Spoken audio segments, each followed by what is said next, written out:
فحزن رسول اللہ صلی اللہ علیہ وسلم، اتنا سن کے رسول اللہ محزون ہوئے، غم زدہ ہوئے۔ اب یہاں پر یہ روایت نقل کرنے کا ایک مقصد یہ بھی ہے کہ یہ لوگ جو لوگ کہتے ہیں کہ امام حسین کے غم میں غم زدہ ہونا، آنسو بہانا، یہ کوئی سنت پیغمبر نہیں ہے اور صحابہ کے سیرت نہیں ہے، تو وہ لوگ اس کو جو ہے وہ جان لے کہ خود رسول اللہ ابھی شہادت سے پہلے، جب ابھی شہادت نہیں ہوئی تو رسول کو جب جبریل خبر دیتے ہیں تو خبر غم پر رسول اللہ محزون ہوتے ہیں، پیشن گوئیوں میں سے شامل ہے، پیشن گوئیوں میں سے شامل ہوئی، اور اس پر رسول اللہ غم زدہ ہوتے ہیں۔ تو اگر کوئی شہادت امام حسین کے بعد غم زدہ ہوتا ہے تو کون سی بری بات کرتا ہے؟ بے شک یہ رسول اللہ نے شہادت سے پہلے جو ہے وہ پہلے ہی ان لذالک حزنا شدیدا، یعنی تھوڑا بہت غم زدہ نہیں ہوئے، رسول اللہ زیادہ بہت زیادہ شدید غمگین ہوئے۔ فقال جبریل نے کہا کہ کیا تم چاہتے ہو کہ وہ تربت، وہ خاک کہ جس کے اوپر امام حسین شہید کیے جائیں گے، وہ آپ کو دکھا دوں، چاہتے ہیں آپ؟ تو کہا ہاں۔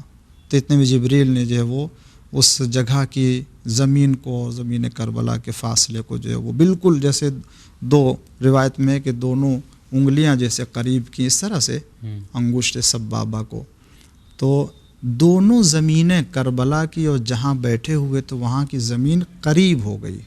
جبریل نے وہاں کی خاک اٹھائی، اور خاک اٹھانے کے بعد جو ہے وہ رسول اللہ صلی اللہ علیہ وسلم کو دیا۔ ثم دحا الارض من طرف العین فقال رسول اللہ طوبى، تو اس طرح سے رسول اللہ نے فرمایا کہ طوبہ یعنی خوش نصیب ہے، سعادت مند ہے وہ کہ جس کے پاس تربت امام حسین علیہ السلام ہو، اور خوش نصیب ہے وہ کہ جو اے حسین تمہارے ساتھ کربلا کی سرزمین پر قتل کیا جائے۔ تو امام حسین علیہ السلام کی شہادت اور جو لوگ ان کے ساتھ شہید ہوئے ہیں ان کی بھی فضیلت میں رسول اللہ سے نقل فرمایا امام جعفر صادق علیہ السلام نے۔ تو امام علیہ السلام کیا کہنا چاہتے ہیں؟ اس پورے واقعے کو جبریل کی خبر سے جوڑ کے آپ اپنے زمانے میں یہ اطلاع دے رہے ہیں کہ دیکھو واقع کربلا یہ کوئی اتفاقی حادثہ نہیں تھا، بلکہ خدا بند عالم کے ارادے اور مشیت سے جبریل کے پہلے سے خبر دینے کی بنا پر کربلا میں یہ واقعہ ہونے والا ہے، اور جب ہونے والا ہے تو جس واقعے میں رسول اللہ جیسے شخصیت غمزدہ ہو تو اس واقعے کو حق کا واقعہ کہا جائے گا، اور اس کے خلاف اگر کوئی جاتا ہے تو وہ باطل کے اوپر ہوگا۔ گویا امام جعفر صادق علیہ السلام ایک جملہ امام جعفر صادق علیہ السلام گویا فرماتے ہیں کہ واقع کربلا حق اور باطل کی پہچان کا ذریعہ ہے۔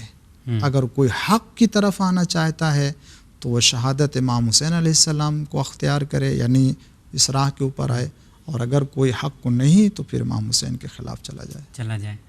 اچھا، ایک چیز یہاں پہ دیکھا جاتا ہے کہ واقعہ کربلا کے بعد امام حسین علیہ السلام کی شہادت کو جب دیکھتے ہیں تو اثار اور قربانی کا جذبہ شہادت کے بعد ایک نمونہ عمل بن جاتا ہے ہم لوگوں کے لیے۔ لیکن سوال یہ ہے کہ کیا شہادت سے پہلے، واقعہ کربلا سے پہلے بھی امام حسین علیہ السلام کے اندر اثار اور قربانی کا یہ جذبہ تھا موجود؟ ہاں، امام جعفر صادق علیہ السلام نے کچھ اس طرف بھی اشارہ کیا، یعنی بے شک، یعنی اس کا مطلب یہ ہے کہ نمونہ عمل ہم لوگ مان رہے ہیں عمل جی اس کا مطلب دیکھیں، یقیناً امام حسین علیہ السلام خود ذات امام حسین کہ نہ صرف عام لوگوں کے لیے بلکہ انبیاء علیہ السلام کے لیے ایثار اور قربانی کے لیے ایک بہترین نمونہ اور ماڈل تھے، اس طرح سے کہ آج بھی تصور کیا جا سکتا ہے، آج بھی تصور کیا جا سکتا ہے۔ یعنی کل جب انبیاء کے لیے اور شہادت سے پہلے بن سکتے تھے تو شہادت کے بعد بطریق اولا انبیاء وغیر انبیاء سب کے لیے ماڈل کا تصور ہے کہ ہمیں کیسے قربانی دینا، کہاں پہ دینا، کس طرح سے جو وہ کس کے لیے اپنی جان کو قربان کرنا، اس کے لیے کیا ارشاد فرمایا؟ اس طرح روایت پائی جاتی ہے، سماع بن مہران قال سمعت، میں نے امام جعفر صادق علیہ السلام کو یہ فرماتے سنا کہ ان الذی قال اللہ فی کتابہ، یہ جو کتاب میں ہے قرآن کریم میں، وذکر فی الکتاب اسماعیل، تذکرہ کرو، ذکر کرو اسماعیل کا کہ انہ کان صادق الوعد، کو صادق الوعد تھے،